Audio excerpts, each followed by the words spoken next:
special honor today to welcome the man they call Fabio, because in a lot of roundabout ways, I guess most of us, if not all of us, wouldn't be sitting here if it wasn't for him and a couple of other folks.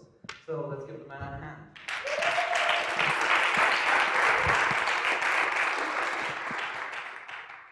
And funnily enough, while we were thinking about, boring DJ-related issues like back and sciatic and all these kind of problems that you encounter over the days, I found another little similarity, which was that one of the first people to give both of us a break, even with like a lot of time in advance, was a man called Colin Dale. Oh God, yeah. And he's one of the most overlooked and underrated characters in this whole thing. For sure, yeah. Colin Dale was a big inspiration for me.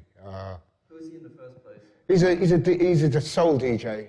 Came from the same background as me. He's from Brixton in South London, which is like England's equivalent of Detroit, really. It's very ghetto, very black, and Colin was always into electronic music from very early, like late 70s, early 80s, and he used to be into a lot of early high energy stuff, and he kind of like taught me about the whole techno thing. He brought me to see Derek May, Warren Atkins and Blake Baxter in 1987 at a place called Legends. And the problem with Colin never believed in himself enough as a DJ, really. I think he was a great inspiration to people, but didn't believe in himself enough. And when the whole rave thing kicked off in '88, he kind of missed the boat a little bit, but he's probably my biggest inspiration. Okay, before we go on that boat ride and roller coaster ride, when you say he was into high energy and stuff, that was not the most favorable thing for a young black youth to like London at that time, was it? No, we was into some different shit. I went through the whole black thing with being into dub, into disco, into funk, and I met Colin, and Colin just turned my ear a lot to kind of a lot of stuff out of New York, Blondie Rapture, which changed the game. People got to realise that Blondie Rapture, that was a serious tune, man, and it changed a lot of stuff. And he played me Blondie Rapture, I was like, what is this? This tune sounds so gay. What is this, man? And he took me to a few clubs and stuff, and I got the whole electronic vibe, because I was a real staunch music man, and I just didn't believe in the whole electronic movement of the late 80s.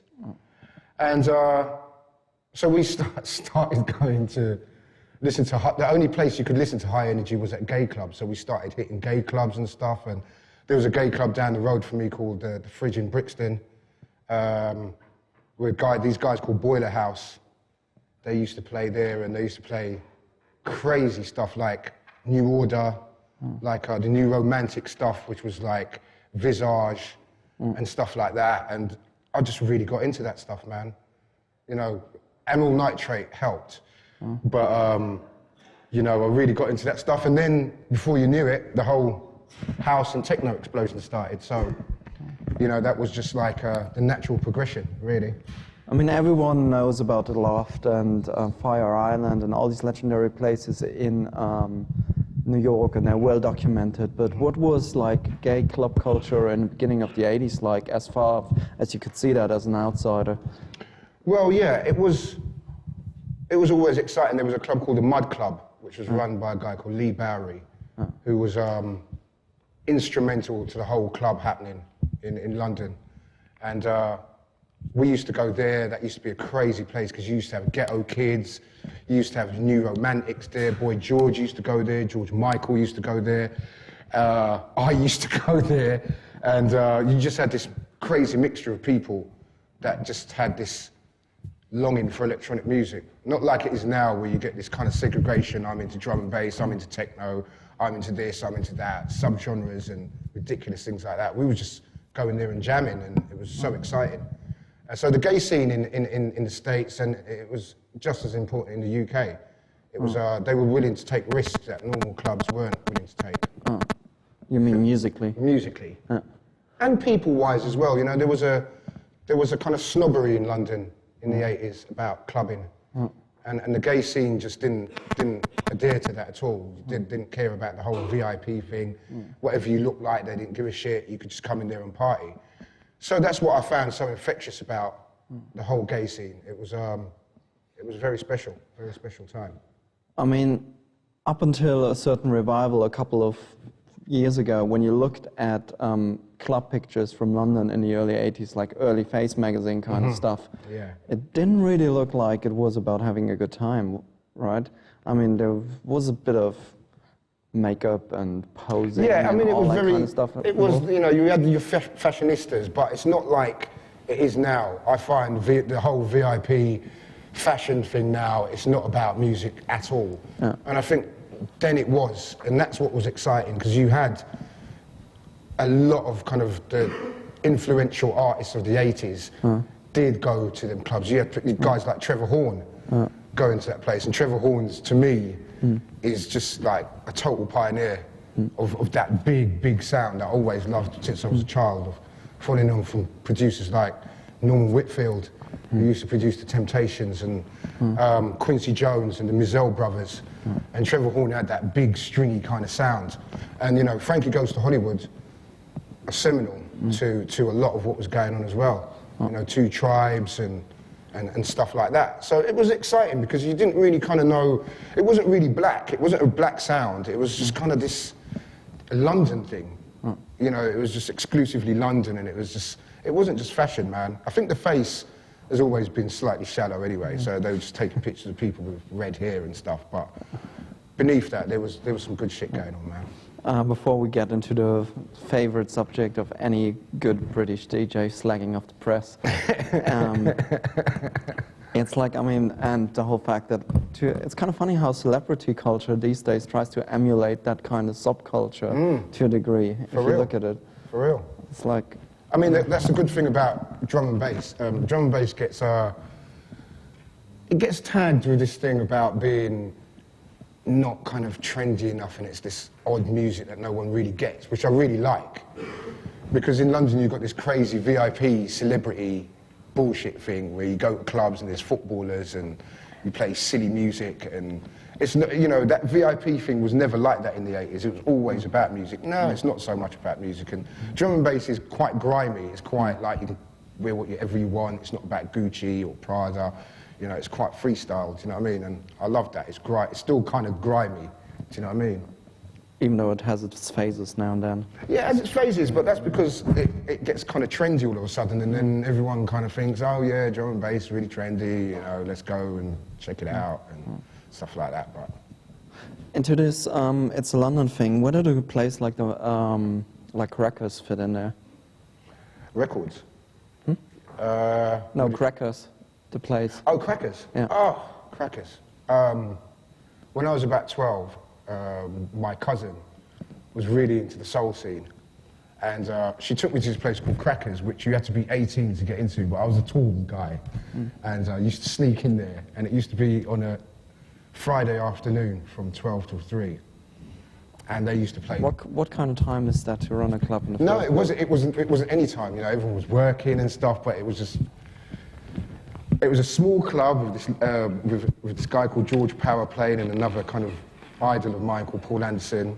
Is that Paul Trouble Anderson? Paul Trouble Anderson. And they used to just play the most amazing kind of soul and funk stuff, and Roy Ayers, Earth, Wind and Fire, stuff like that, which I was really, really into at the time. But I went to a school in Brixton where it was all about reggae, so I always hid the fact that I went to Crackers. I never ever told anyone, I would have got beaten up, because it was kind of like, soul music was like, nah, you don't listen to soul, you've got to listen to reggae and stuff like that. So at school I was listening to Steel Pulse and Dennis Brown and people like that. And then on a Friday I used to go and check out funk stuff with my cousin, and wear my little waistcoat and my kind of patent shoes, and go and watch these amazing dancers kind of go crazy to like the latest funk stuff.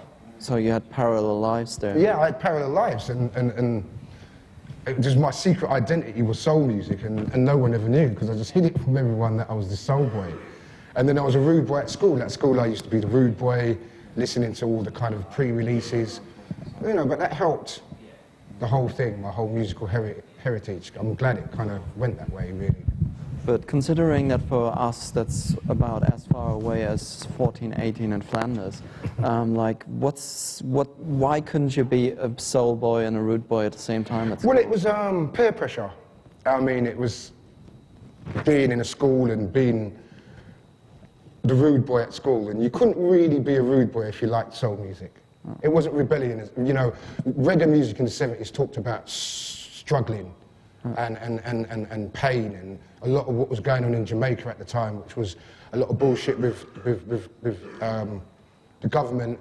You know, at election time, you know, they used to kind of get guys from the ghetto and to fight the opposition parties and stuff. So it was very rebellious. It was very ghetto. It was, you know, Police and Thieves, Junior Mervyn and stuff like that. You know, that's what it was about. So it was very street at the time. But soul music was talking about love. You know, them kids didn't want to hear about that. They didn't really want to hear people talking about, you know, going out and partying at the disco. But there was a lot of like subversive elements and political agendas in like the soul boy movement as well. Yeah, but right? the thing is about soul though, soul was about dancing. You know, whatever message there was in that music, we never heard it because it was all about dancing, and that's why disco was not political at all. But disco was just like, it is what it is, and you just go and dance, and Donna Summer singing some eerie-feary shit, but we didn't care, man. It was just like, you go on the dance floor, you leave your cares behind, as Chic said, and that's what it was about, total escapism, where reggae music wasn't. It was about how I was living at the time in Brixton, because it was very kind of similar to what was happening in Brixton at the time, so it wasn't that much of an escape. I found soul music more as a kind of fantasy thing and more as an escape, girls and all that kind of stuff. Do you know what I mean? So going back a little further to your When Harry Met Sally movement, when did you as a Waldorf met your Stettler? Sorry? I didn't. When as you, and I mean you can't hardly say Fabio without saying another name too. So when you as Bonnie meet your Clyde? Oh, what, how did I come up with the name Fabio? That as well, and then also your... No, I was going out with this lovely, lovely looking Italian girl, and she always said, oh, if we have babies, I want it to be called Fabio. I was like, okay, that's cool, I love that name. So what happened, I was, Colin Dale came into this as well. There was a pirate station starting up, and Colin Dale was meant to do a show, and he pulled out at the last moment because Kiss FM in London was just starting up, so he was like, listen, can you do this show for me? So I was like, cool, yeah, no problem. So I went down, I got a basket full of records, went down to this pirate station, knocked on the door, walked in, and 10 minutes beforehand he said, listen, you need a name. So I said, okay. I said, what about Fabio? And everybody started laughing. It's like, what do you mean Fabio? You're a black guy from Brixton, Fabio doesn't suit the bill. He said, what about Pablo? And I was like, yeah, cool. And I said, no, Fabio. Fabio's just, I don't know, it's just got a ring to it. And that's how it started. And, you know, that's another thing, having two different names. It is like, I'm a different person when I'm Fabio, and my real name is Fitzroy. When I'm Fitzroy, I'm kind of like, kind of totally different person, man. Do you know what I mean? When did you first see that Fabio, which is the weird kind of model-y type of dude, you know, the big dude? Yeah, no, that was straight away. Someone came up to me and just said to me, do you know that there's a kind of porn guy with blonde hair called Fabio? And I was like, okay, you know what I mean? But it was too late to change it, you know. Never had no calls from him or anything, so it's never been a problem. Why did Colin have to pull out, and why did that chance occur that you... Because at the time, the whole pirate thing was just really starting off with the advent of Rare Groove. You know, everyone started to get into the whole Rare Groove warehouse party thing. And Kiss FM had DJs like Norman J, Bobby and Steve, and guys like that. And Colin was like, well, it's established. I'd rather go here than some new pirate stations starting up with kind of like nameless DJs. So Colin decided to go to Kiss FM, and now...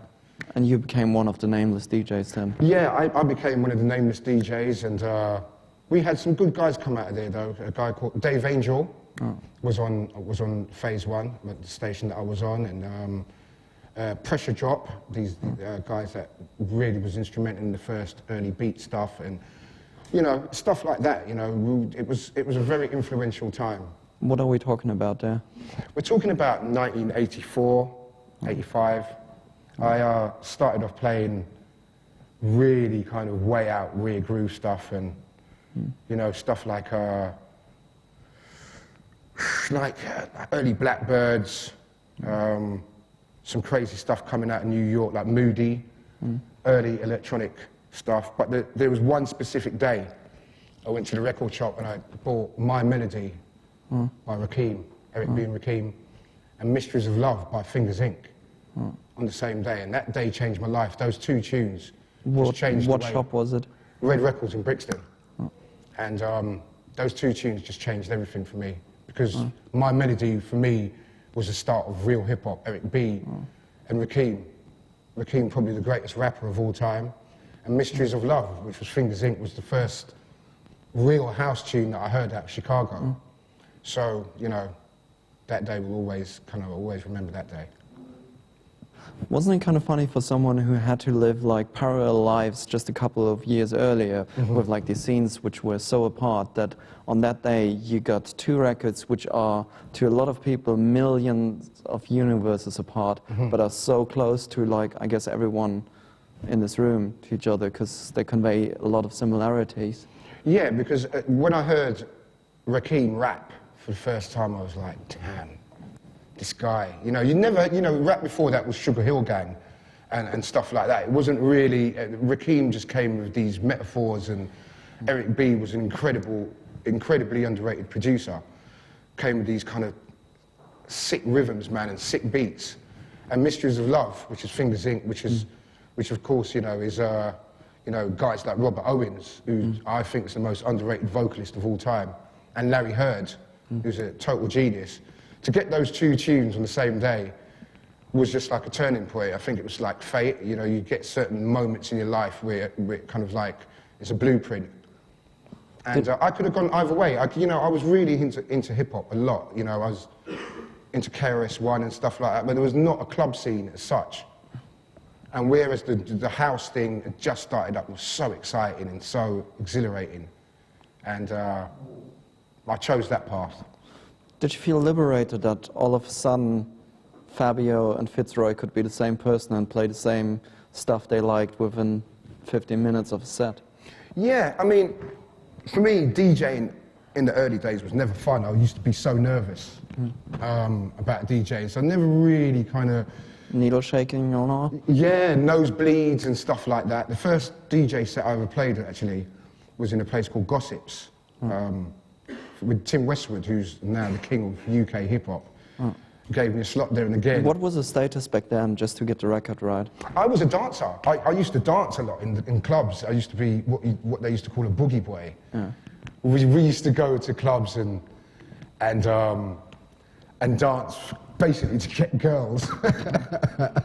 But we never used to, because we used to end up being so sweaty that, you know, and being so into the music that we used to like, by the time we finished dancing, all the girls had gone home. So it was a pointless exercise, really. But, you know, and one day, Colin again, you know, he didn't turn up for a gig. And Tim phoned me up. He was like, listen, Fitz, I know you've got records.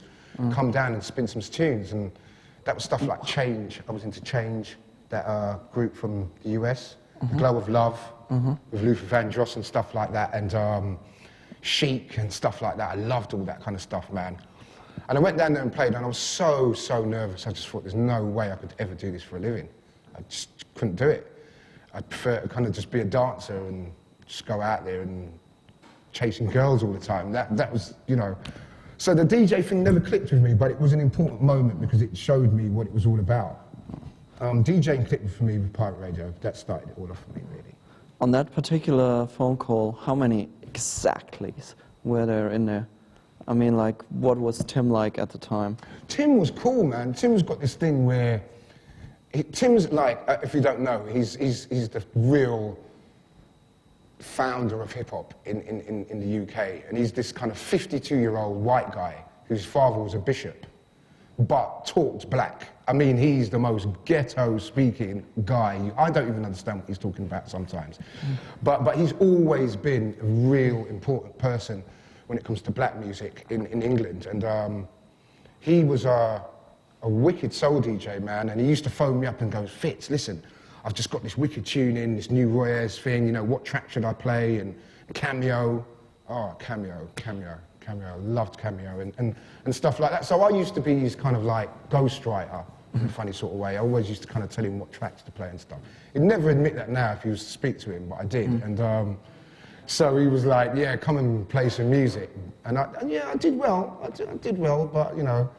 And then another thing, there was no mixing in them days, which was, it was all about selection, which to me is still the most important part about playing music. You can have all the technology you want, final scratch, whatever it is, live, capable and live, and if you can't put two tunes together, none of that matters. It really doesn't, and you can be the best mixer in the world. I used to listen to Just Shaka, and who to me is one of the greatest DJs of all time, and he still plays with one deck, which is belt drive. It's not even like, you know, you can't do that. It's just like, you know, you've got to push it in. And he makes people dance because he's a selector. He can play, put two tunes together, which to me is still the most important thing of all, you know? Selection, man. When you speak of selection, I mean, the raw groove thing kind of got out of hand as well, especially of the raw bit in it. Yeah. Well, you know, it's like, it's been so many different phases. I mean, the whole rear groove thing was really exciting because we were kicking off warehouses. We'd go to kind of like a warehouse in the middle of London and break in and set up a sound system and play music. And you had guys like Jazzy B, another guy who's totally underrated. He put British music on the map. He gave British black music an identity. Guys like that were starting out, Trevor Nelson, Norman, Giles Peterson, you know, Pete Tong, Paul Oakenfold, all them guys, man, were all just coming up at that time, man. It was just amazing to see that. At the time, it was, you know, the police were chasing after us as well. They used to raid these warehouses on a regular basis, man. And, but we didn't care. There was just that feeling, that buzz that something new was happening. And then Colin took me to listen to Derek May and Blake Baxter, and that seriously changed my life, man. Derek May, the guys are just such a genius, and I think... What was so different about it? It was electronic music that was beautiful music. Before that, electronic music was still quite... Don't get me wrong, I love New Order and stuff like that, but I never saw the beauty in electronic music. I didn't think electronic music could ever sound like Marvin Gaye and Stevie and these guys. And when I heard Derek May and Blake Baxter play, they had these amazing strings and pads, and it all just kind of made sense to me. It had so much soul, it had so much rhythm. And I just thought, you know, these guys are from Detroit, which is the scariest place I've ever been to in my life. And it's so industrial, it's so bleak, and they can make music that sounds like this. It just made me just know that electronic music had that thing, you know, that timeless quality. How did that fusion of the raw groove thing and the electronic music thing happen? It happened strangely enough because the ethos of breaking in and being a bit of a rebel didn't quite suit rear groove. It wasn't kind of, rear groove's not rebellious enough. And when dance music came along, this whole thing, it came along and just came through with this kind of drug-fueled kind of energy. It was different. It felt more kind of like this is what warehouses were made for. And yeah, it was an incredible time. I remember listening to Paul Oakenfold at a place called Spectrum, Heavens in London, and just looking up and seeing all these lasers for the first time. I've never seen lasers before, and people just kind of, you know, looking up to him like he was a god. And DJs never ever really had that status. DJs were still someone who played music. You never knew who it was just this little guy in the corner. And then it just turned DJing into something totally different. And I remember him playing Yellow, The Race. And I remember the whole crowd just putting their hands up and just looking towards the DJ, and I found myself doing the same thing. And I just thought, shit, this is what I want to do. This is really what I want to do. The power that's there. And you couldn't even see him, you could just see the silhouette. And it was like church. It was like praying to some god, man. I thought, this is me. I want this, man. And because of the godlike element, or the moment when you had your hands up? both. Not wanting to feel like a god, but to have that power over people with music. Something that I loved all my life, and see it affect people in that way. Yeah, I wanted to do that, man. You know, you could get that before with live bands, of course, but not with a guy with decks and, you know, these things, you know, are another thing. Techniques changed everything, man. When I saw the power that this shit had, man, I was like, whoa. What is the power of it? Basically, the pitch and how steady it is, you know, and it's, you've had millions of Vestacks and everyone's made decks, but these are still the blueprint. And it's amazing that I went with my daughter to the Science Museum in London, and they had this archive, and they had a Pyrotechnics decks there, and they were like, this is what DJs used to play with in the 80s and 90s. I was like, what a cheat, man. I'm still playing with this shit now, do you know what I mean? It made me feel a bit like technology has taken over a bit, because I still play a lot of vinyl and dub plates and stuff.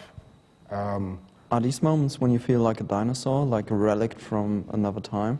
Yeah, I do, slightly, because I only got my first computer 2 years ago, my first mobile phone 4 years ago. I'm a bit scared of technology. There's something quite scary about it. There's something, the speed of it I don't like. I don't like you can just get in contact with people so quickly and get things done so quickly. I think it takes away a lot of brain power. And so, you know, I do feel a bit like that. And even just having a Mac, I just had a Mac. I bought my first Mac last week. I had a PC that got ravaged with viruses. And everyone was like, what are you doing with a fucking PC, man? Get a Mac. And I was like, oh, listen, I don't give a shit. As long as I can get online and send an email. But now I've got into the Mac thing, I see what everyone's talking about. And that's what happens with technology. You get into something you don't want to, and then you just get drawn into it so much. And before you know it, you're some techno freak, man. You know what I mean? So, so it scares me slightly, the net. But everything about, you know, even MySpace, like, you know, everyone was like, Fabio, you need to get on MySpace, man. It's what's happening, you need it. And I'm still not on MySpace, and because I hate it. All I see on MySpace is naked people trying to fucking get off of each other, man. And it's under this banner that, oh yeah, it's so cool, we want to get our music across the people. It's bullshit, man. Do you know, my girlfriend, I had a big problem because I looked on her MySpace page, I saw these naked men, I was like, what the fuck are you doing? It's what like the fuck's this? And she was like, oh, they're my friends. I was like, do you need that much? Do you need naked friends? Do you know what I'm saying? It's like, man. So, you know, but then 6 months' time, I'll probably be half naked on MySpace as well. So. Do you know what I mean? You know, that's what I mean about technology. You just got to be there, man. Do you know what I mean? And it's. But that's where technology interferes with like psychology as well. And I mean, do you think that the overall peer pressure of the internet high school popularity contest, like you looking on there and going like, oh, hang on, my girlfriend's looking at this and his chest is a little wider than mine. Like I need to, you know, get the angles and like. Yeah, no, for sure. I've already kind of enlisted to a new gym and stuff, you know. But you shouldn't you be like old and bold and brave enough to, you know, set a statement and go like. I'm too insecure for that. I'm still very insecure about everything that I do. I'm not a confident person in a lot of ways. So no, I'll never feel confident with technology. I'll still, even the CD thing, just thinking, I hope it doesn't crash and something's going to go wrong and stuff like that. I'm still like that. But then, at the same time, I do appreciate that this is the way it is. And a big case in point, drum and bass is very techno-based, and Grooverider is using Serato Scratch, and he's now getting everybody just saying, what the hell are you doing? Now you're killing vinyl, and, you know, and it's like, well, you know, he was like me, but he's like, well, this is the future, man, and there's a time where you've got to kind of, it's like you can't be traditionalist about everything. You know, I just think that just stops progress. It's just me. I take a long time to get into stuff, but then when I get into it, I kind of like dismiss everything else. So it's just me, man. It's a Libran thing. Wasn't that one of the pitfalls of drum and bass in the first place, that it championed progress so much that it somehow hindered itself from a healthy progress? If you know. Yes and no. I think drum and bass's biggest problem is that it became a trend thing, and a lot of people were saying that they were into it that weren't really into it. It was just a phase that they went through. Drum and bass's problem is it doesn't really conform enough in a funny sort of way. It keeps itself to itself slightly, which I don't always think is a good thing. But at the same time, it's kept it real, and it's real as in? Because it hasn't changed that much, man. It's never really sold itself to the world, you know what I mean? It's never really sold, not like hip-hop has. When I look at hip-hop and I see, people always say, well, drum and bass, it's been around a long time, maybe we'll get to the stage hip-hop got to. And I'm like, well, do you want to get to that phase? I mean, the realest hip-hop for me is just underground, and no one in America really wants to listen to it, because they prefer to listen to Jay-Z coming back again, you know what I mean, after he retired like 4 months ago or something. Which pissed me off, because I sat down and thought to myself, Jay-Z, you're retiring, but there's so much things you can say to the kids, man. There's so much things you can say, instead of kind of like thinking, well, I've said enough about bitches and Cristal, so I'm going to give up. And I'm pissed off with that, man. And I'm glad drum and bass will never go down that road, because it can't ever go down that road. It just never will. So, what do you think drum and bass has got to say to the kids? Nothing really. I don't think it says anything. I think it just, you either like it or you don't like it. You dance to it or you don't dance to it, man. Do you know what I mean? I don't think it really has got that much to say, because it's just very rhythm-based as well. Which is another reason why a lot of people can't really get their head. It's not really, hasn't got any hooks. It's and it's quite monotonous. It hasn't really got a lot of melody. It's just these kind of, my sister just reckons it sounds like a car rolling backwards down a hill. That's what she said it sounds like to her. And a lot of people really can't get their heads around it. But you've been always known as one of the DJs in the game that kind of liked the harmonies and the melodies and that kind of stuff. So I try and bring that to, it's hard work though, it's hard. Because every time I do that, there's something else comes along, you know what I mean? Like Pendulum, do you know what I mean? Pendulum's coming up, which they're great. I love Pendulum, absolutely love them. Are you just saying that because you feel you have to say that? No, I'm saying that because sonically, I think they're amazing, and I think they are the first drum and bass group since The Prodigy that can go and take it onto a massive stage and sound incredible. On the stage of 40,000 people, they will sound amazing. So, no, I've got total respect for Pendulum, man. Total respect, total. Just like I had respect for Prodigy, man, back in the day. I loved Prodigy, the early stuff, but not so much now. That's exactly the same kind of thing with the Pendulum thing. Like, at what price are you playing to 40,000, 400,000 people? I mean, can you give us a rundown of like what an early Prodigy show looked like? Early Prodigy. Early Prodigy was like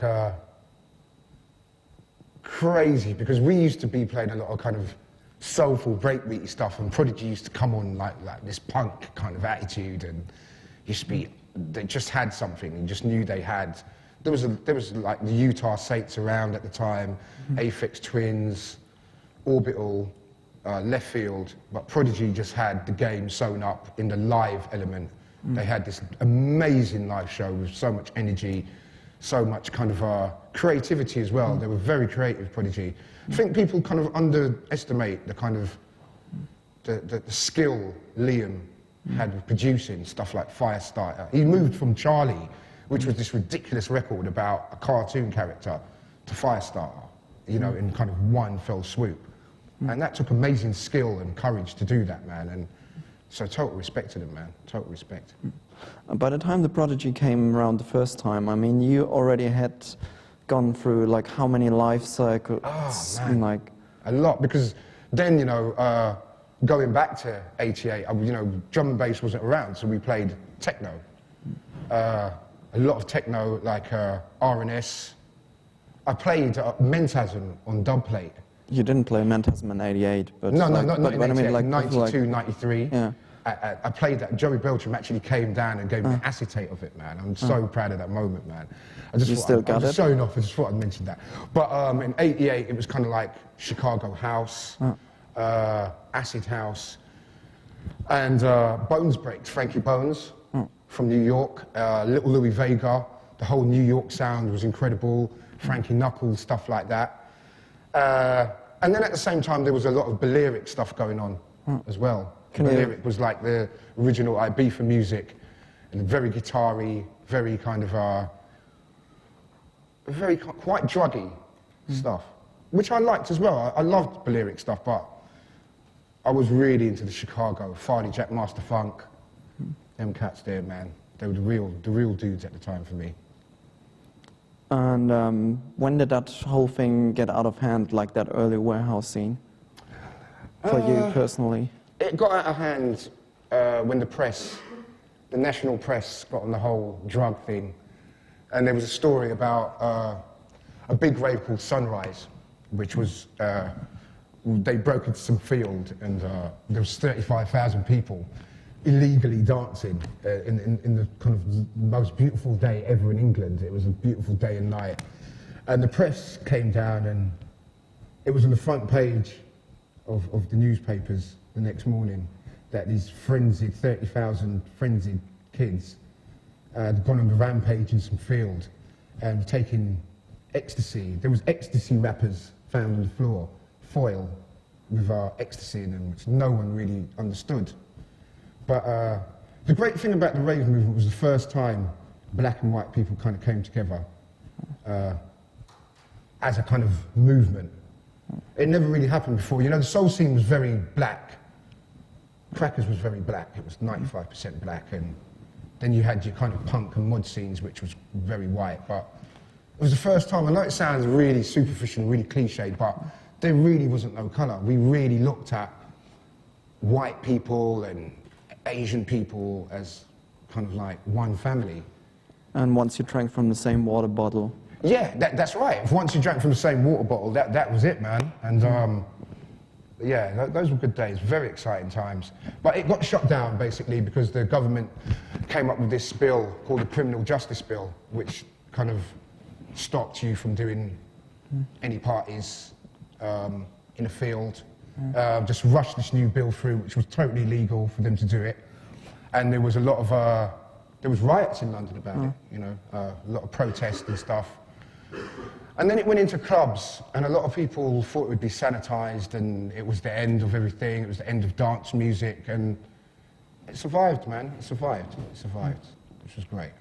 When you think back to the riots the criminal justice bill caused, and the media outrage and stuff, and when you think of the deprivation of public and personal rights we're facing nowadays, especially in England with like CCTV and whatnot.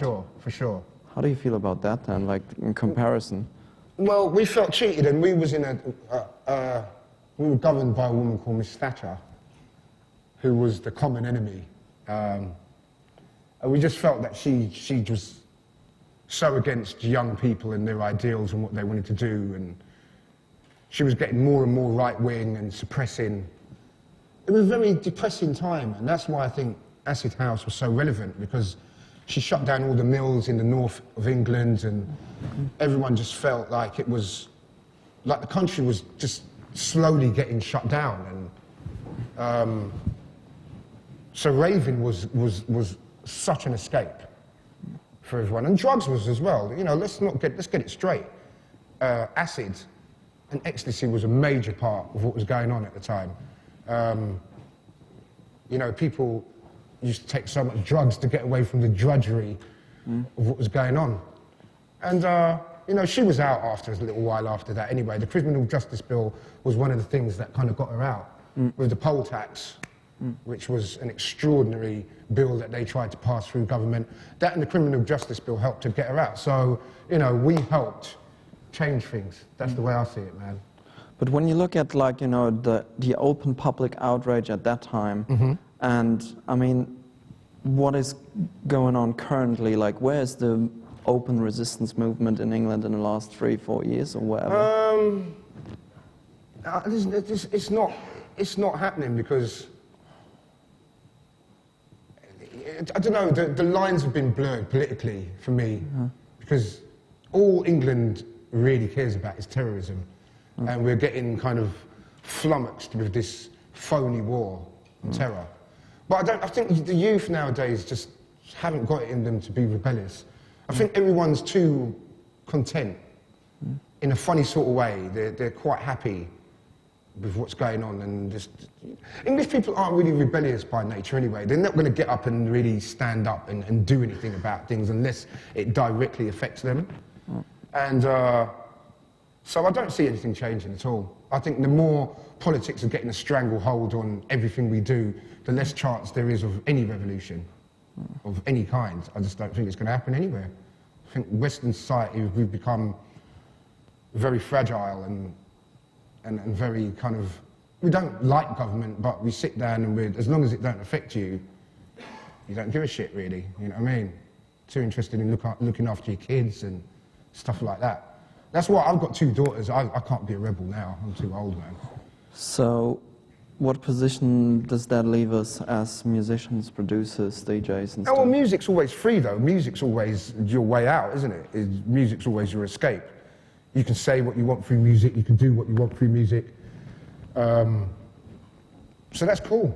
Music's always in bad times, music always thrives. And that's why I think now we're going through a great musical phase at the moment. I think there's some wonderful music around in all genres. I think house music's got itself together again. I think there's some great techno stuff. I think there's great underground hip-hop. There's great UK hip-hop. Which took a little while. It took a little while, but you know, it's there now, and it's going to shake the whole American thing up, man. And you know, UK grime and stuff like that. And you know, someone said to me the other day that you know, there's this thing in England. I don't know if it happens out here, called happy slapping, which you go around and you slap people in the face and record it. And someone said to me that's because kids are bored, and that's actually very inventive. They're thinking of new ways of doing shit. And I thought it was bullshit at first, in a funny sort of way, it's true. You know, they're using this technology, you know, and kind of making their own little movies out of it, making their own little snuff movies. And you know, happy slapping's big stuff, you know, it happens all the time. It's never happened to me. But kids are bored, and I think that's why they do shit like that, and record it, man, you know. They mug people and record it, and because, you know, that's invention for them. That's them producing and directing, man. When does boredom become a creative force? It depends. If you get too bored, I don't think you can be creative. I think if you're bored and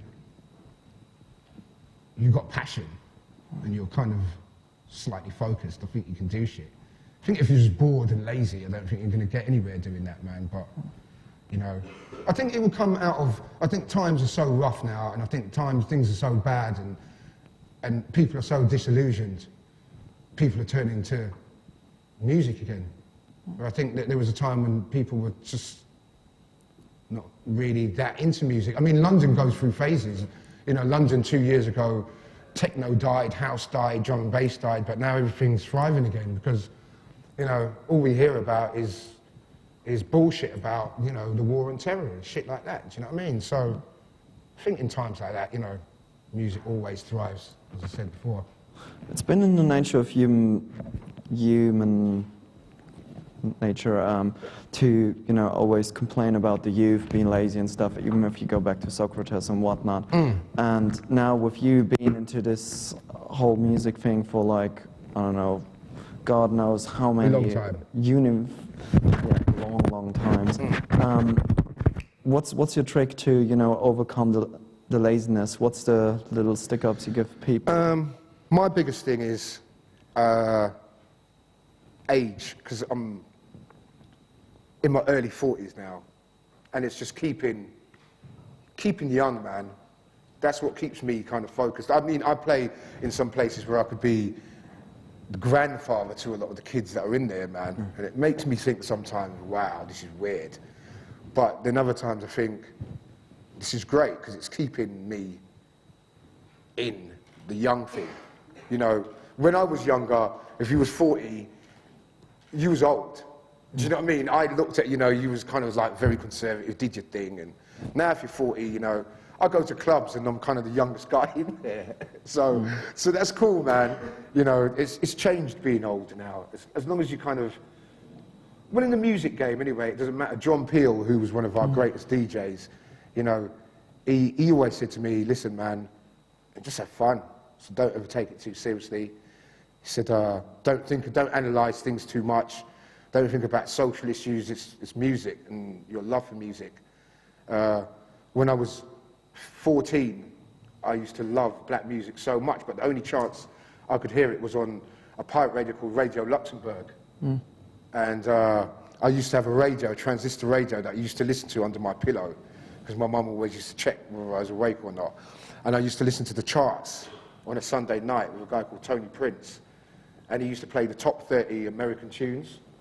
And that was wicked, man. And see, now, that in a way was kind of like improvising.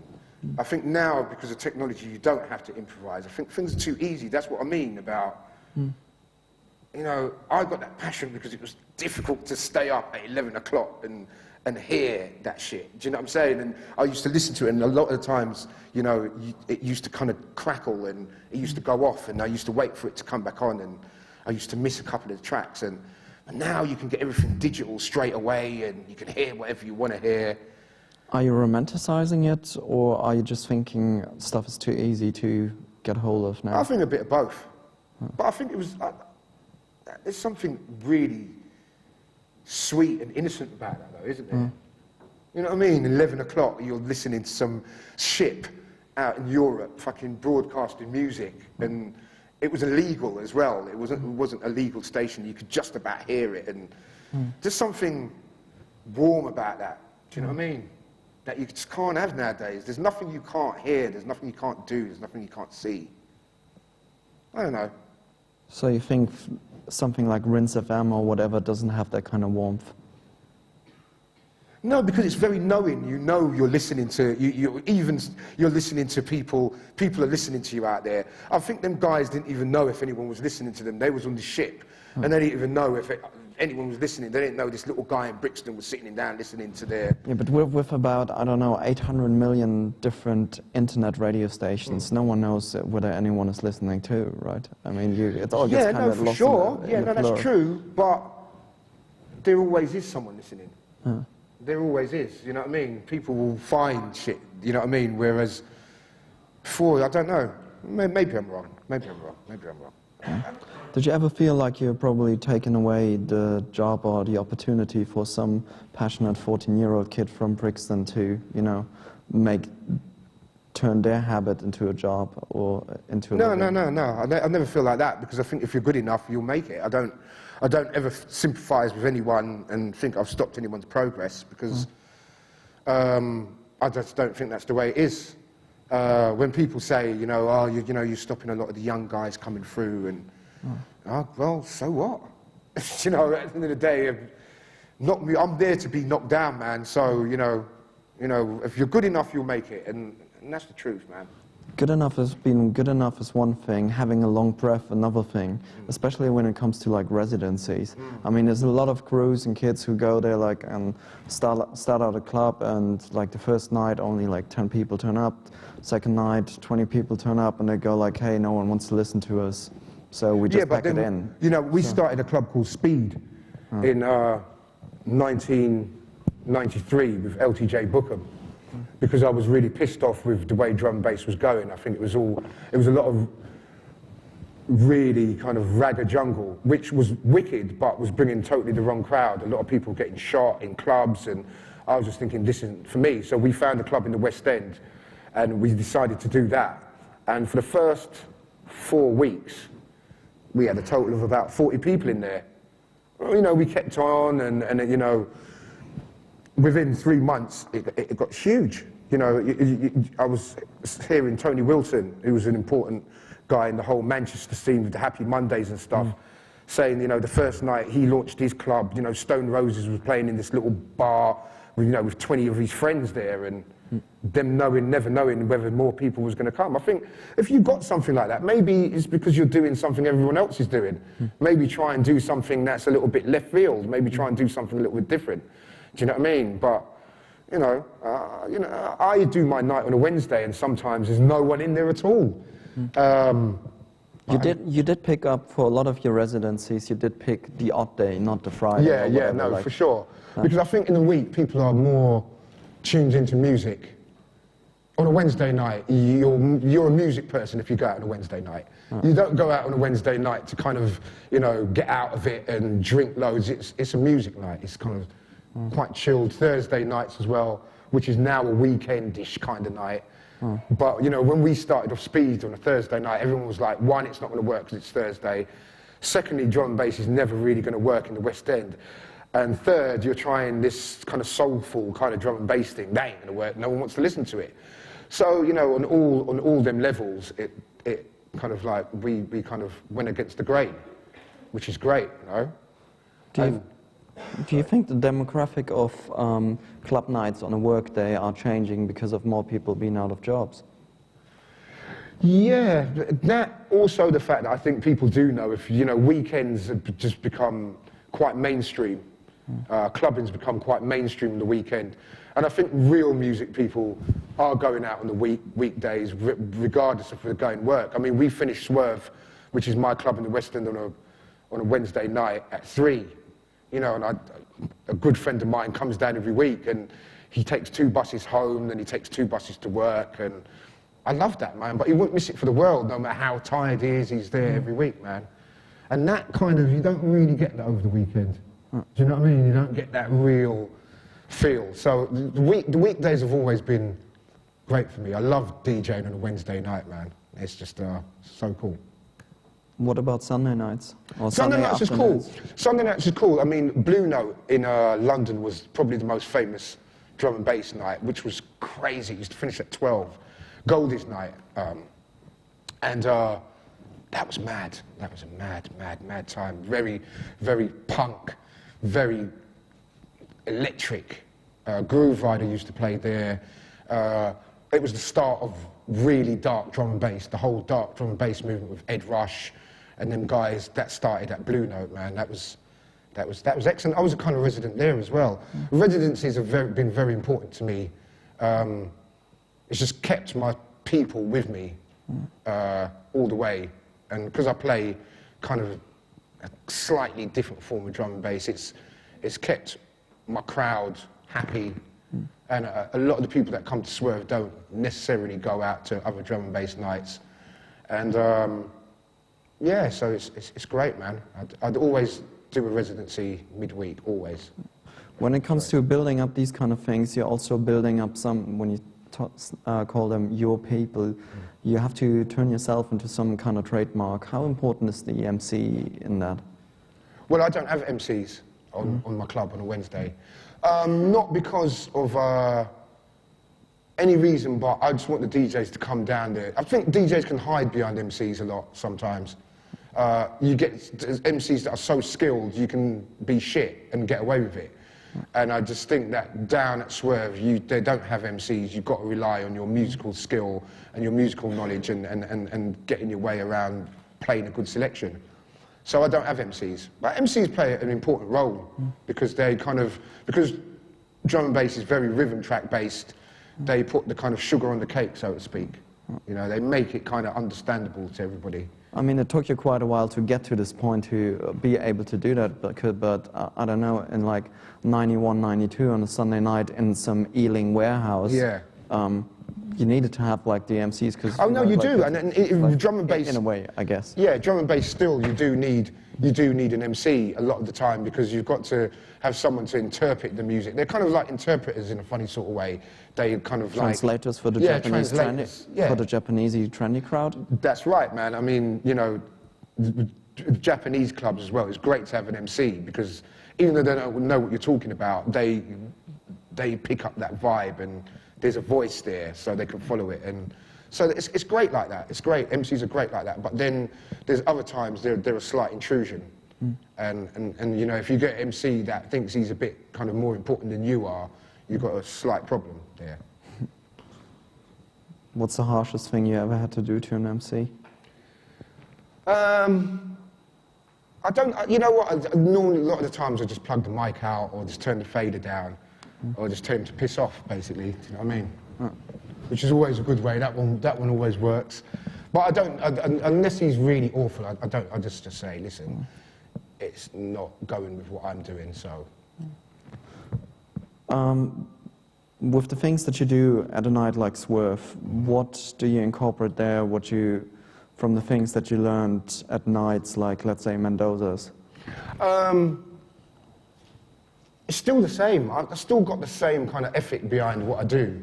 You know, it's still the same kind of soulful feeling that's always kind of been with me, whatever music I've played. It's always got to have that kind of sense of rhythm and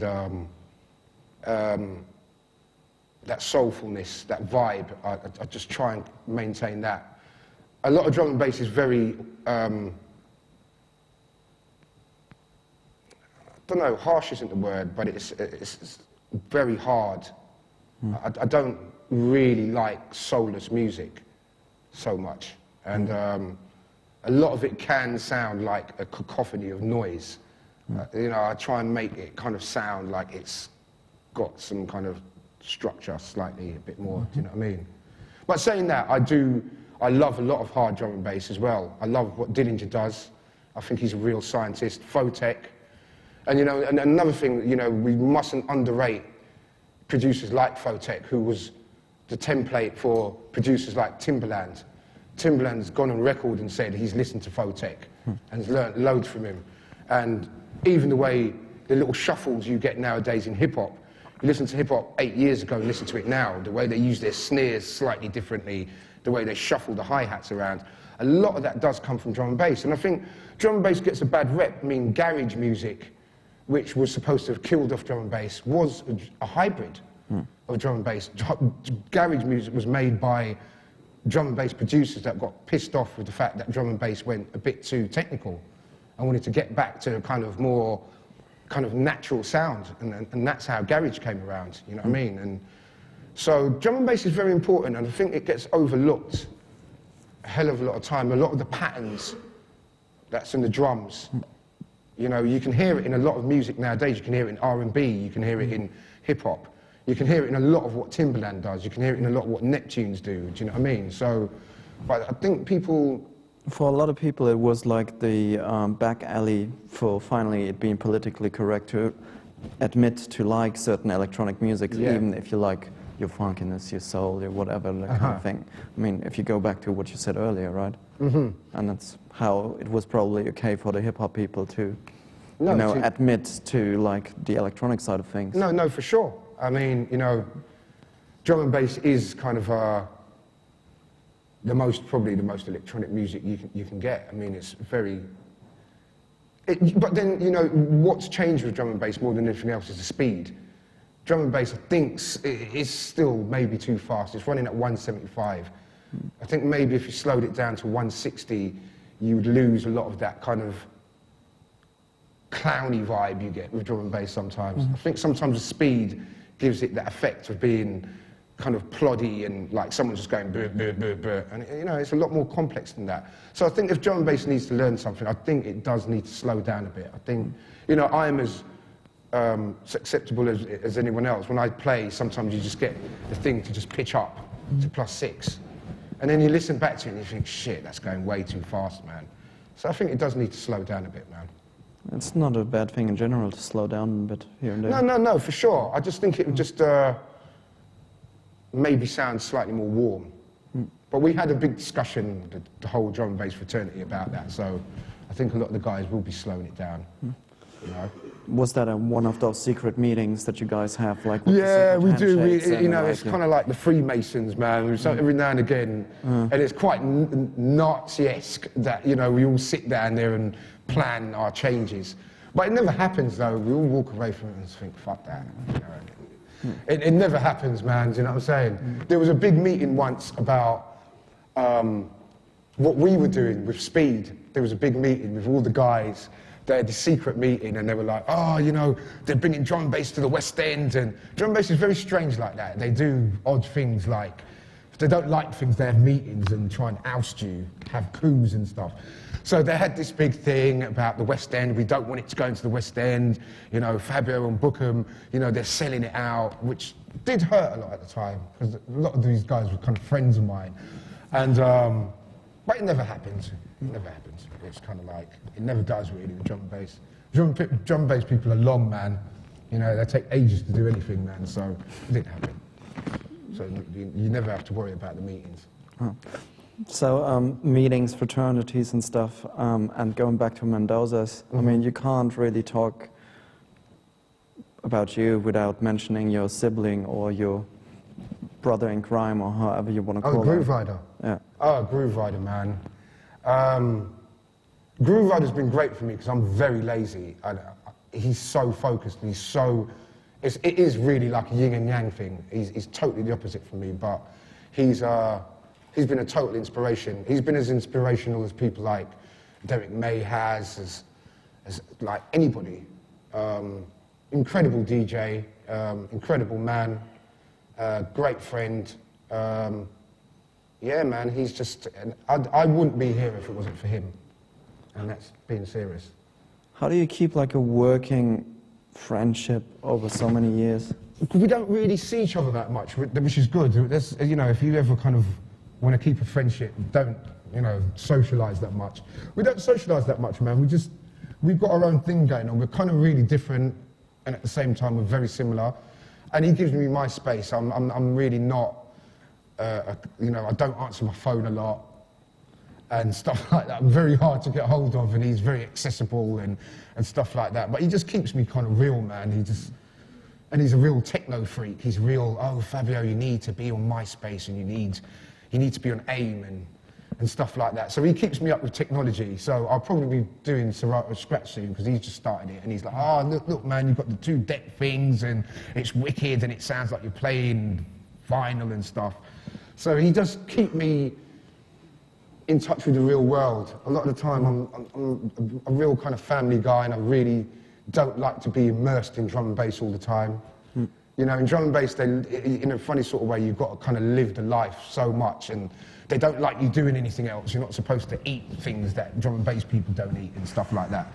You know what I mean? And it's a bit weird, like, drum and bass is very odd like that, and I really don't want to get caught up in that whole drum and bass thing. So I try and do a lot of other things and get on with not being totally obsessed with music all the time. I love football a lot. That's a major love of mine. My team is Tottenham Hotspurs. I don't know if you know about football, but they're the greatest team in the world. And I love my football. They had a great attacker once.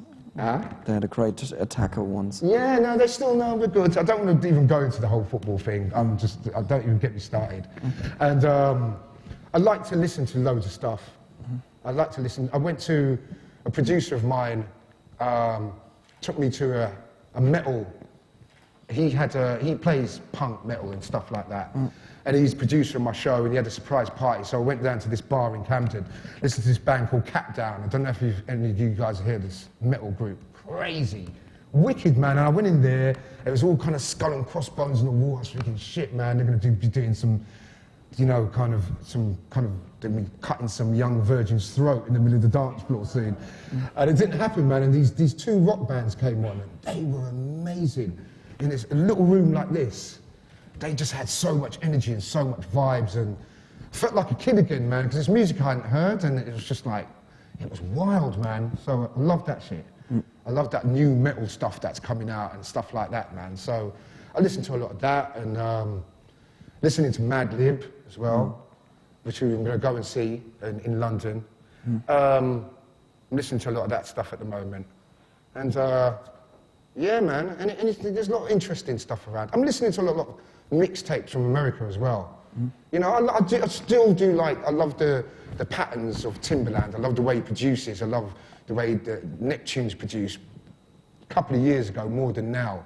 Do you know what I mean? And I've got mad love for Jay Dilla, who passed away. He was another, you ask most drum and bass producers, and they will quote Jay Dilla as the man. And if you listen to a lot of Jay Dilla stuff, the warmth in his music is what I try and encapsulate a lot in drum and bass. His warm B lines, his kind of the way he used his snares and stuff like that. Thought Jay Dilla was incredible producer, and very underrated. So I'm listening to a lot of kind of really early Jay Dilla stuff at the moment as well. And yeah, man, I'm loving music at the moment though. I'm loving music again, man. You know, a good friend of mine sent me some real good minimal techno, and you know, the whole tech house thing is great at the moment, and starting to feel really alive again, man, for the first time in a little while about the whole music thing. And coming here to the Academy and seeing what you guys are doing is great, because I think it's a great outlet for young guys like yourselves to be experimenting with shit, and everyone seems really positive here, and seems like they're on the same page, and everyone's working, and you know, everything seems really real here.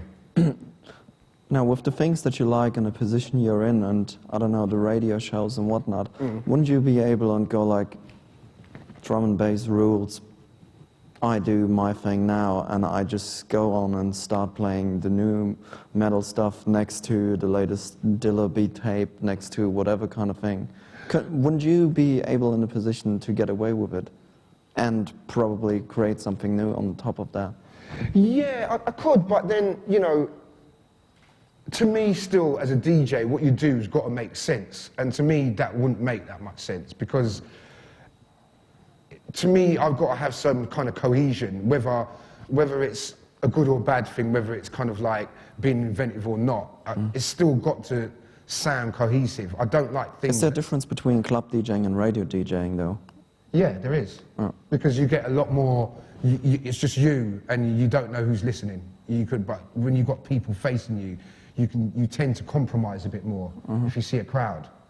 When you don't have anyone to dance, you know, when you don't have to make people dance, people didn't pay money to come and see you DJ, so it's a different art form in that respect. You can chill a lot more. I'm a lot more relaxed on the radio as well. I'm very tense when I DJ. I don't know why, even been DJing 20 years. I walk into the smallest club with no one there and I'm like, you know, I'm still a bit like that, which is good, because I think that's what keeps keeps the whole adrenaline thing going with me, man. You know, but radio I do love. I think it's a great art form, and it survived the advent of television and stuff like that. And I still think, in a funny sort of way, it's the most powerful medium that there is, because you don't see that person. You're just hearing this kind of distracted voice coming out the radio, coming out the speakers, and something about that I still really, really love. And to a certain degree, the internet has breathed new life into radio, for sure. I mean, you know, the great thing about internet radio is that people are falling in love with radio again, and really finding out how important radio is. And also, you know, the selecting process, because I mean, with all the music out there, they need someone they can trust who filters through the crap. And No, for sure. And you know, I think, you know, even in wartime, radio was an assurance for a lot of people out there. You know, when you know, the bombs were falling and stuff like that, you know, radio was the most important thing. You know, it made people kind of escape from the shit that was going on. And whereas I don't think TV does that. I think TV kind of draws you into that. It shows you everything, and radio's not like that. Radio's there as a kind of totally different kind of medium, man, and it just keeps you happy. Radio is like that. It gives you kind of assurances in a funny sort of way. You know? Also triggers your imagination. Yeah, exactly. You know, it's you've got to use your imagination. It's more of kind of visual than television is in a funny sort of way. You know what I mean? Because you paint your own pictures, man. So, you know, a lot of people were like, "Oh my God, I didn't know you were black." I was like, "All right, why?" Because your name and stuff. I was like, "Okay. All right, yeah." So it's great. A lot of people don't know what I look like and stuff like that. That's cool, man. That's a very comfy thing in this age of people. Yeah, in this age of image and stuff like that. You know, you don't have to be good looking as well with DJing. It's not really an image based thing. Do you know what I mean? You don't have to look a certain way. You don't have to be a certain way. As long as you stay away from MySpace. Yeah, as long as you stay away from MySpace. And Radio 1 is very good to me in the fact that I can play whatever I want.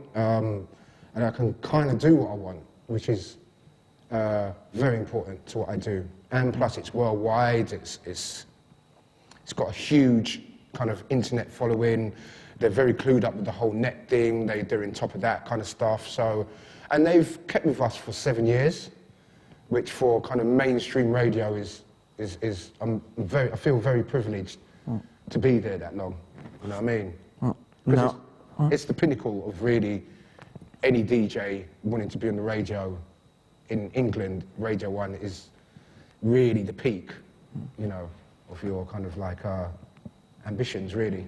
When you're at that level of professionalism, a lot of people think that they would need someone called an agent.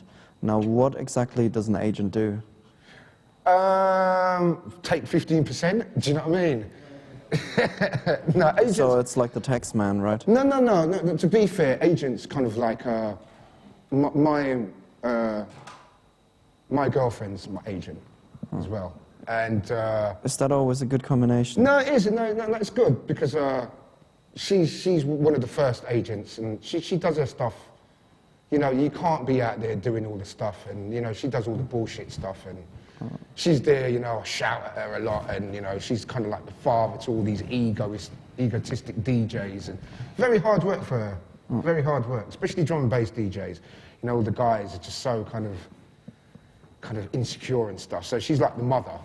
You know what I'm saying? So she's not your typical agent. But I haven't got agent and managers and stuff like that. It's, you know, I've never kind of gone down into that world. It's not really me. I just got an agent and that's it. Do you know what I mean? She does kind of very little apart from kind of get my work together and this kind of stuff. You know what I mean? She doesn't intrude on anything else. But the whole thing is, I mean, we all like to work in an environment where we like the people that we work with. But I mean, if it's your girlfriend on top of things and you feel like something is not going the way that you want it to, I don't want to be you to tell her like something. Oh, no, but she listens. She listens and she knows on a professional level you've got to keep it like that. You've got to keep the relationship separate. And you can't just be, you know, if I say something, she's got to take me as an outsider in a funny sort of way. You know, I just work for her. And we've always established that from the very start, that if she's not happy with things, I tell her, she tells me, and if I'm not happy, I tell her. So we've got a great relationship on that level, that I can shout at her and she doesn't take it that personally. Well, okay. So if I was now starting out and, you know, I mean, how did you survive without Do-No Productions, for example? Especially in something with, you know, the whole bartering game for exclusivity and tracks and all that. Yeah, I mean, nowadays you've got to be an artist to be a DJ, which is quite sad. It's very difficult now to just be a DJ on your own merit and go out there.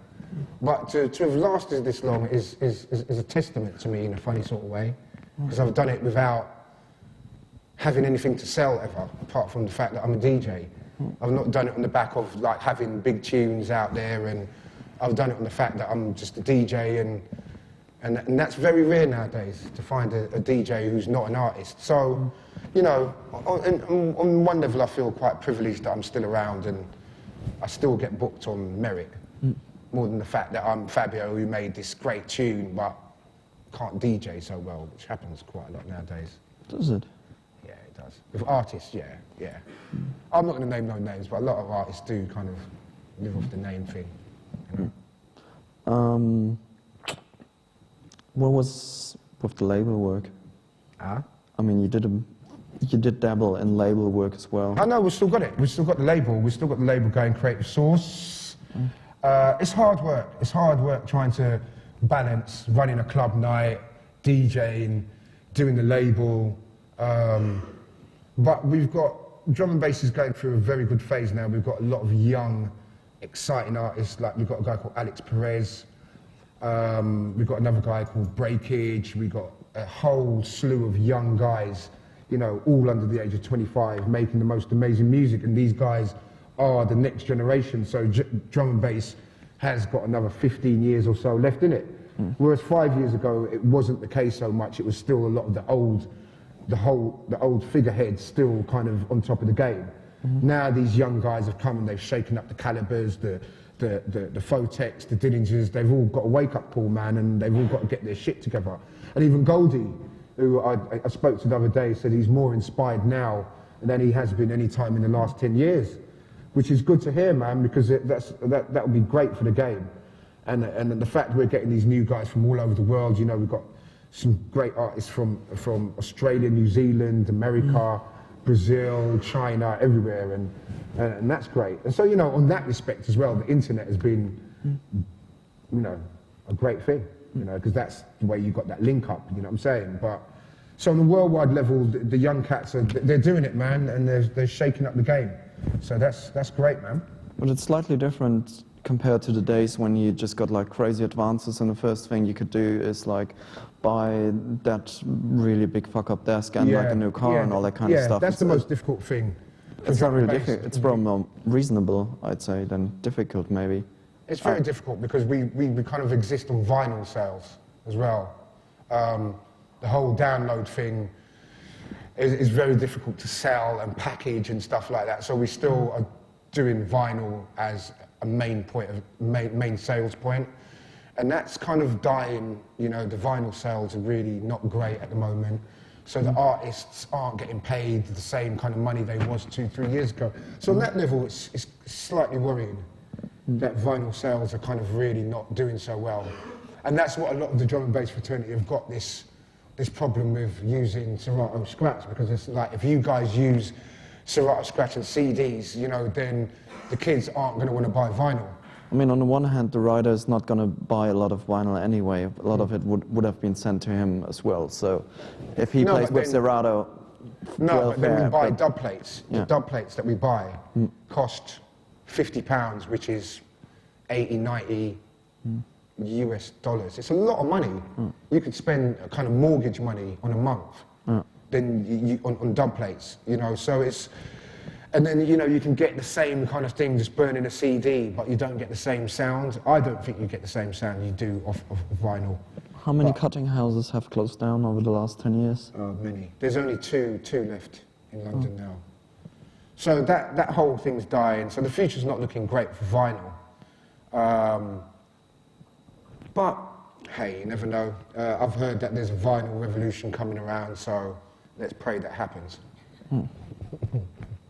I don't know how true that is, though. But it's odd that a lot of kids growing up nowadays have never used a deck, which is quite strange, man. And I went the other day to buy a Sony Walkman for a relative of mine in Jamaica. And I walked in the shop and I said, "Can I have a Sony Walkman?" I said, he showed me these like DVDs, and I know a cassette. And he really didn't know what I was talking about. He was like, cassette? And I was like, yeah, like cassettes kind of thing. And he kind of laughed at me, man. And I just thought, that's happened so quickly. And now they're talking about CDs being obsolete very soon. It's all going to be MP3s. And it's quite scary the way things move. When you take the tape as an example, back when you were listening to Radio Luxembourg, or us were listening to Colin Dale or whatever, if someone from London sent me a tape of Colin Dale, I would listen to this tape religiously, or to like one of you guys' tapes or whatever, because that was the only source.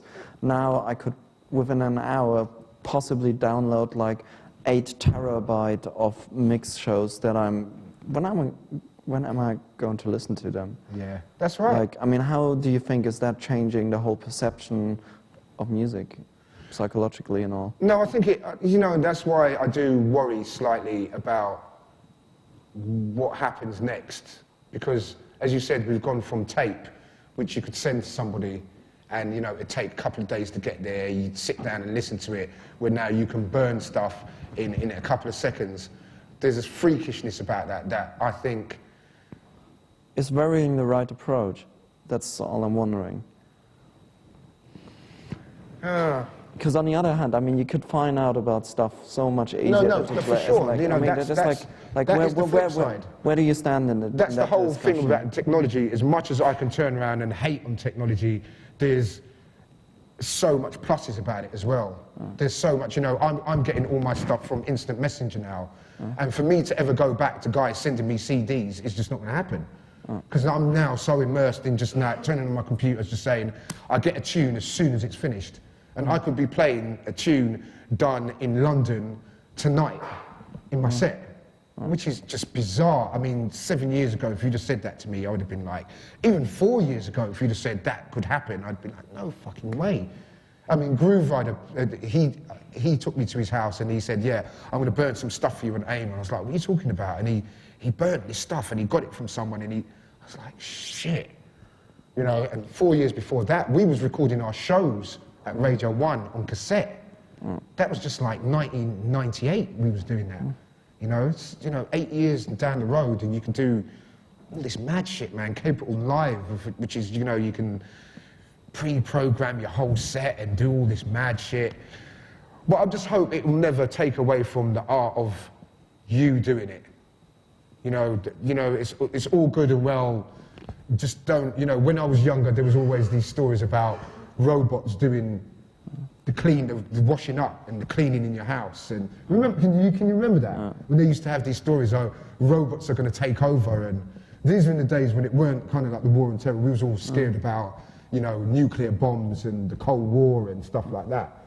And that's probably where my fear of computers come from. That whole thing about robots. We were so scared, they're going to take over humankind and they'll turn on us and shit like that, man. You know what I mean? But it's not robots, it's computers. That's what they didn't think was this thing kind of like walking around in an apron, cleaning your house up. That's never going to happen. But computers is what's happened. And I just think that as much as technology is where it's at and it's great and it's fast and it's now, I still think you've got to keep a semblance of art there in some way.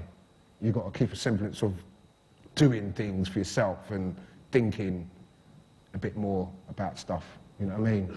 You said it yourself earlier, a lot of what made you was the art of selection.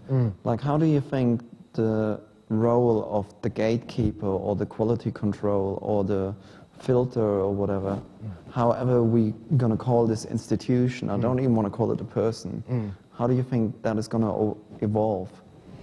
Oh, I think that's going to go. I think that the way things are going, I don't think there's going to be any gatekeepers. I don't think that me talking about kind of traditional values is going to change anything.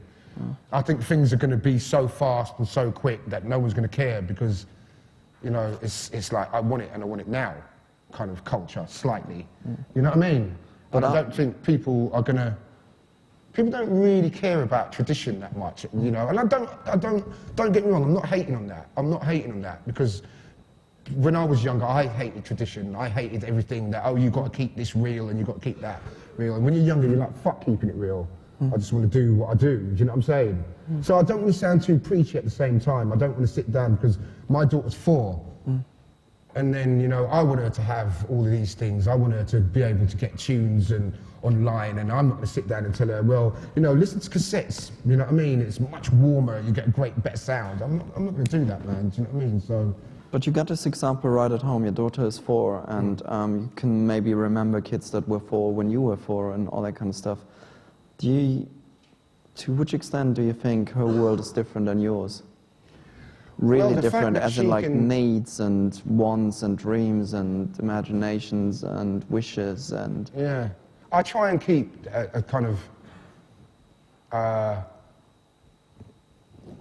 hate the word keeping it real with her, but, I try and do certain things, not let her watch too much TV and not let her do certain things, but then I don't want to kind of like stifle her from the outside world because you're going to meet the outside world anyway. She's going to school now, which is very scary.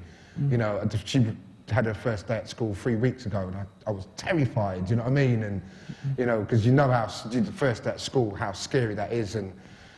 But then, she knows how to use my mobile phone, she knows how to turn my computer on, she doesn't know how to use it yet, but she will within the next 2 years. And I can't stop that though, because she's going to need to do that, in 2 years' time, God knows what's going to be around, you know what I mean? And I don't want to stop her from ever, I just don't want to be a traditionalist. I don't, like my father used to say to me, oh, that shit you're listening to, which at the time was kind of like funk, do you know what I mean?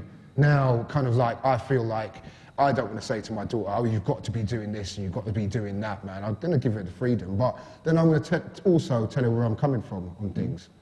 And give her her own kind of, she can go either that road or that road. As long as she's got it up there, and she learns at school and stuff like that, and knows that education is very important. That's the most important thing. You know what I'm saying? So how do you feel now with a music which was so concerned with being at the top of technology and upfront and all that, being around for something like 20 odd years now? I mean, can it get more ironic? Yeah, I think it can, because I think, you know... Being around for 40 years? Yeah, I think it will be. I think, you know, as I said, the youth are very important. As long as the young guys come along, and they've come along with fresh ideas, and they come making some different stuff and very interesting stuff. So I think as long as you've got that kind of... And I think there's a lot of people really into real music now. I think a lot of people have seen through the mass-produced bullshit and, you know, the kind of real shit that's out there, man. Do you know what I mean? You listen to that stuff, man, and it's so sanitized and so horrible. And then, you know, I think now you're getting more and more people, like you're getting people that are fucked off with governments and politicians and what's up there, and you've got to like this. I think people are like, well, no, I don't have to like this. I like what I like. So, as I said before, I really do feel that there is a real movement at the moment and a real going forwards in all the music genres at the moment. So, just to clarify, real music not meaning that you have to have like traditional, traditional instruments, because I guess some of the most horrible drum and bass was the kind of drum and bass that was like, hey, we need a real jazz player to have in this one, because otherwise it's not real music. Yeah. No, when I say real music, I don't mean, when I say real music, I mean music that's not marketed and it's not forced upon you and you're not made to like it. And that's the way I see the whole conglomerate thing now. I think you're forced to like Nelly Furtado, you're forced to like, because that's all you fucking see on MTV, that's all you see on kind of billboards, it's all you see in record shops. Do you know what I mean? And I just think now, you know, there's just underneath all that, like there was, you know, at the beginning of the techno and house scenes and all that, I think underneath all that there's so much kind of good shit going on that it's not out there in the mainstream, but, you know, people are picking up on it, and, you know, there's names you can mention to people and they're like, yeah, man, I love that cat, and there's so much kind of interesting stuff going on electronically, like Sonar Music Festival. That's a great festival. You know, there's a lot of good stuff going on in Italy as well, a lot of good electronic festivals out there. So I think they're really, really important. Now that you mentioned it, isn't it kind of healthy and comforting in a certain sense to see that, I mean, you said earlier you like Timbaland, and then you got Nelly Furtado, and she gets Timbaland to do an album for her, and it's still crap. Yeah, but you know, like... Timbaland's just, he can still, what I love about... And you will know he will still do a good record after that, but even him, I mean, yes, it might work on a commercial level or whatever, but even, I mean, you but I think in the States you've got to do that, because I think you're dealing with major record companies. It's like Clint Eastwood. He made films like Unforgiven, The Outlaw Josie Wells. In between, he was making shit films like Pink Cadillac. And they said to him, why do you do that? He said, because I'm playing the game. I've got to do that to do what I really want to do. Scorsese's the same. He's made The Colour of Money, which was a terrible film, do you know what I mean? And then afterwards he made films like, he made Goodfellas, just before that, I think. But, you know, sometimes you have to compromise to get what you want. You know what I'm saying? Sometimes you've got to play the game, and then, you know, Timbaland's doing that because he wants to make money. He knows that at the end of the day he can produce underground shit on mixtapes. But maybe he's not keeping it real, but, you know, that's the way it is, man. He's probably got his big Bentley he's got to kind of look after and stuff like that. That's why he's doing shit like that. That thing needs a lot of petrol, eh? Yeah, it needs a lot of petrol and stuff like that, sending his kids to private school and stuff, you know, he needs the money. So, but I still think you listen to all that shit and you can still hear his beats are still incredible. You know, that Promiscuous Girl, Nelly Furtado, which is just a nothing tune, but you listen to the way he arranges his beats in that tune, man. That's him, man, and that's his blueprint, and he's just doing his thing, man. Do you know what I'm saying? I don't think he's totally sold it out, you know. So, yeah, I'm a big fan. Even Dr. Dre, I'm a big fan of Dre as well.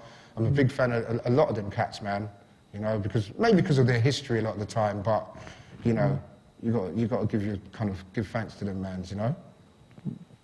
And reggae music, which I think is the most underrated music there's ever been. I think reggae music was the first music to go along with rhythm tracks, and I think reggae music's the blueprint for dance music, you know, dubs, the whole thing, it comes from reggae, man, and I'm a great lover of reggae music, great lover of King Tubby's, of Augustus Pablo, of Scientist, Prince Jammies, Lee Perry. To me, that's the godfather of music, man, you know, the reggae music's godfather of dance music. And I've got to pay homage as well to James Brown. Because that guy, man, when I was younger and I used to, you know, Rare Groove comes from James Brown, searching for rare James Brown albums. That's where Rare Groove come from. And, you know, the guy's still out there doing it, man, and he's up there for me. Syncopated rhythms, like drops and shit like that. That guy had it all, man. So, you know, I'm going back and listening to a lot of stuff from that era at the moment.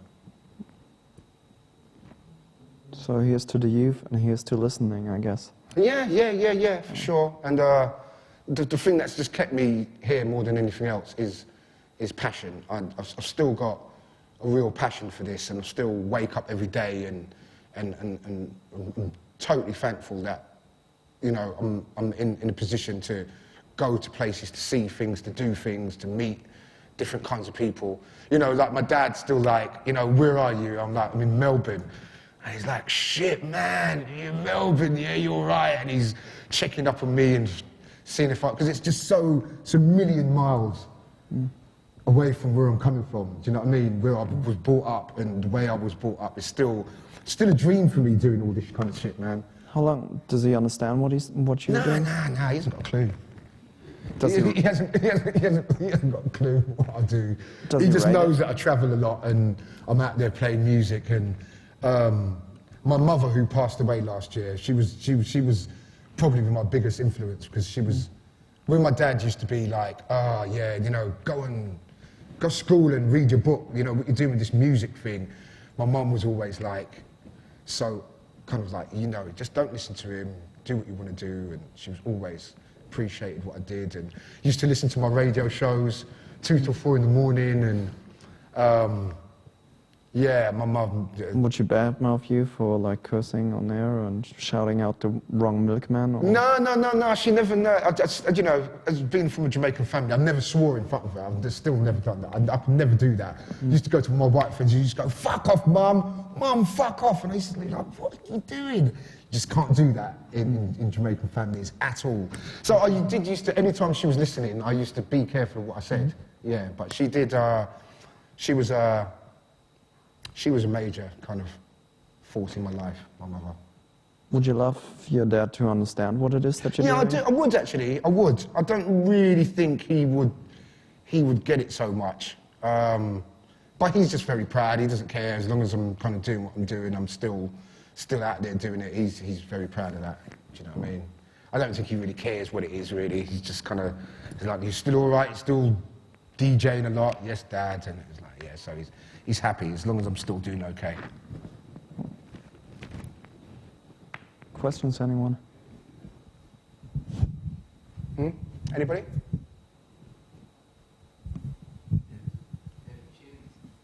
Any tunes? Yeah, I've got some tunes here. Do you want to hear some tunes? Yeah. All right, cool. But we still got, while you're looking for the tune, there's a question there from our man from New Zealand. Hey man, how you doing? All right, cool, man. You mentioned LTJ Bukem before, who's a massive influence of mine. I wanted to ask whether you'd done much stuff with the 4 hero guys, like Mark Mack and Dago, and yeah, you know the part they Tech 9 back in the day. For real. The part they played in it, because man, they were huge in my. For sure. I mean, you know, sometimes with stuff like this, you forget names, but you know, 4 hero are just maybe more than anyone else. You know, Mr. Kirk's Nightmare.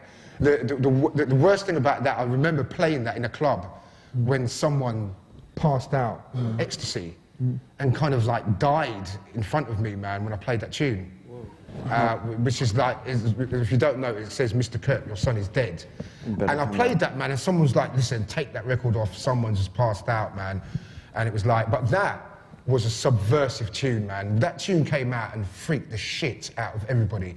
Because it was just, this chaotic rhythm with this kind of like, Mr. Kirk, your son is dead. And everyone used to just go crazy to it, and I used to be like, this is a bit weird. Do you know what I mean? Dancing to a tune about a dead person, but For Hero... down to the station house. Yeah, for real. For Hero were, very important in Goldie's career as well. Goldie's greatest moments came with Mark and them guys, internal affairs and stuff like that, with them engineering stuff. There's a bit of a love story of them guys hooking up at your night, right? Yeah, At Speed.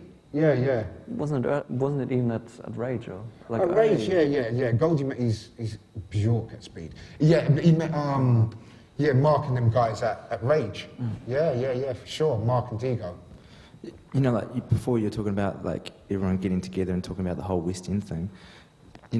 Was there a big like a real community flavour amongst like producers and stuff as well? Like just before you mentioning For Hero and Goldie and stuff, did everyone share stuff together? Everyone was like, sort of... I'll tell you where everyone shared stuff, because there used to be a cutting plant called Music House, and that used to be the aim of the day. It used to be, everyone used to go down there and cut dubs.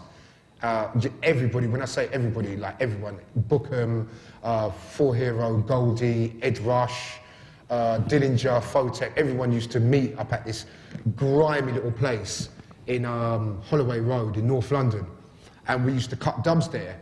And that's basically a little shack. Yeah, just a little shack. And the guy used to have a lathe, and he used to cut reggae stuff like Trojan and Green Sleeves from back in the day. And we all used to go there and meet up, and a lot of the exchange of ideas came from Music House. So yeah, there was that sense of family and that sense of, it's not family, it's a kind of like, oh, he's made this bad tune, I've got to make a better tune. And that's kind of what's happening again now, but it was more so back in the day. Because you used to go in and say, Bukem, he brought in music. I remember the day he came in with that tune, he was like Fab. And we was all in there and he put it on. And we was just like, for me, it was the most important tune since I heard It Is What It Is. Rhythm is Rhythm. Because that tune, with drum and bass, what that tune, It Is What It Is done with techno, which made me see that techno could be something so beautiful. Music done that. To me, there was not a beautiful drum and bass record until that moment. Music came along and I was just like, whoa, this music's got future in it, it's got timeless qualities, it's got everything you need. And so Bukem, he was amazingly important to what I do. Because what people don't understand, when Bukem first started DJing, he had this reputation for people falling asleep when he was DJing. Seriously, people used to sit down on the floor and everyone used to be like, oh no, I can't get into this shit, man. But he didn't used to care. He never cared. He never ever sold out. He would never put in a tune for them. And he used to say, Danny, sometimes you've got to compromise, man. He was like, listen, I'm not going to play no music that I don't like. I'm just not going to fucking do it, man. If they don't like it, they don't like it. And I love that about Danny. And he's still like that now. He doesn't give a shit, man. He just plays what he plays. So that is a very difficult thing to do. Especially in the drum and bass scene when you get slagged off so much for doing certain things. And you've got to have 4 or 5 rewinds and stuff like that. So respect to Bukem, man, respect to him. When you talk about Music House as a social gathering point and the peer pressure going on, I mean, it's not only about the tracks and the musical developments, it's also like a really interesting social point, because you got this close net of people and someone's got a new Advance by this record company, someone's got a new car here, someone's got these really ugly looking Nike trainers, but he still buys them because they're like 200 quid or whatever. Yeah. Like, from someone who has survived so many of these things and has seen them come and go, what are the things that you learn to stay above all that and, cut away the crap? Just not to listen to it. Just not to listen to what anyone says, really, because you go along listening to what people say and you end up getting totally wrong-footed. It is a bit like being at school sometimes. There's a lot of childishness going on. There's a lot of kind of hating, and with that closeness, you get that. You get that kind of sense of and there's a real competitiveness with drum and bass, which is really good on one level, but on another level, sometimes it's a bit tiresome, But anyway, listen, I'm going to play this tune. Can I play music? Please. This is a tune that as I said to you, I heard this at a time when drum and bass was going through a really kind of glum kind of phase, and I needed something. And Bukem was like, listen, Fab, I've done this tune, I really don't know if you're going to like it, and he played it to me, and it was just blew my mind. Music by Danny Bukem. That was a bad tune. Bad tune. Right, the next tune I'm going to play is from an album that had so much ambition and so much epic qualities, which was an album that I heard in the 70s, and I remember my cousin bringing it round, which was Stevie Wonder's Song in the Key of Life. And the reason why this album was so magical for me, it came at a time where I think in the 70s people took more risks and was willing to do more things on an epic scale. Like Apocalypse Now, a film like that could never be made now. People just wouldn't really spend that kind of money and have that ambition to do something on such a large scale. And wasn't almost not made then. Almost not made then, you know. And this album, if you listen to Stevie Wonder's use of electronic music as well, in Village Ghetto Land and Pastime Paradise, which Coolio used and stuff like that, you can hear how forward he was with the whole electronic sound. And the track that I've chosen is I Wish, because it reminds me a lot of me growing up in Brixton and the way things were and the things that your parents used to say to you. And it's quite a corny song, the way it's produced, but it's got so much soul and it's got so much feeling, and as soon as you hear it, you just get that feeling of joy. And Stevie Wonder had this magical quality of making music that you think you've heard somewhere before. The Beatles had that as well. They make music that when you hear it, you think you've heard it a million times before, but it's so unique at the same time. But so this is Stevie Wonder, I Wish. Yeah, that's Stevie Wonder, I Wish, a wicked tune. This next track I'm going to play for you, I'm going to play something brand new. It's a bit of a kind of drum and bass techno hybrid. It's a kind of bit Detroit-y, and but still running at 175, and it's still got that real drum and bass feel. It's by a guy called Spirit, who lives in New York, and it's called Coming Home, and this is like what I'm talking about this kind of new techno hybrid that's coming in with drum and bass. Hang on a quick second there. Don't you think to a certain extent that, let's say, with your show on the BBC, they would enjoy you doing something similar to this then as well? More Yeah, like well, kind of thing. Well, they are doing a new slot where they're getting a lot of DJs to come in and play stuff they don't normally play. Okay. Which is, I'm looking forward to that, and hopefully I'll get called in, because I do really feel that I should be given an outlet, and we have asked them in the past if we could do stuff like this, but there's a lot of kind of red tape to go through and stuff like that. But as I said, they have started a new show where you can kind of do what you want to do and play stuff from your kind of musical background. So hopefully that will kind of get going and I can do that, because I would love to do that.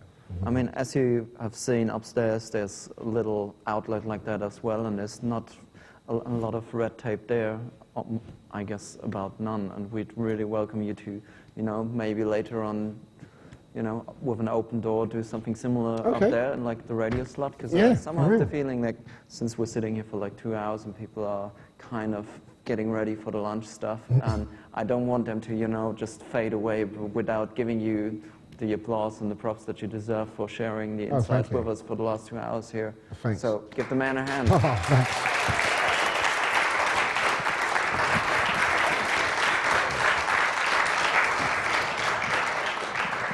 But nevertheless, you're going to be around, and we still need to hear that tune. And yeah, this is going to be the last tune on I'm the going to play, radio actually, and stuff. because Like, I can see, you know, I am actually really jet lagged. And at this time of the day now, I'm starting to get a bit fucked up, man. And I've got this real allergy to caffeine, and I drank a Red Bull earlier, and now I can feel it starting to kind of like, I'm really starting to buzz. Yeah, no, I'm talking too fast, don't I? Right, I'm going to put on this last tune. But listen, thanks a lot, guys. And as I said, I've walked around and seen what's going on here, and it's respect to what you guys are doing. Music, I know it sounds like a cliche, but it is the best game you can be in, and it's as long as you've got the passion and you've got the belief and you really want to do it and you've got the right feel for it and you get what fits for you, you know, those are the most important things, man. And it doesn't matter what genre it is. The most important thing is never let anyone tell you what to do, because it's all about doing what you believe in, and people can sidetrack you, and you know, and the more people tell you that you're doing the wrong thing, that means you're doing the right thing, and because that's happened to me so many times. People saying you shouldn't do this, you shouldn't do that, and the more they do it, it's the more you know you're on the right track. So as long as you keep doing that, that's the most important thing.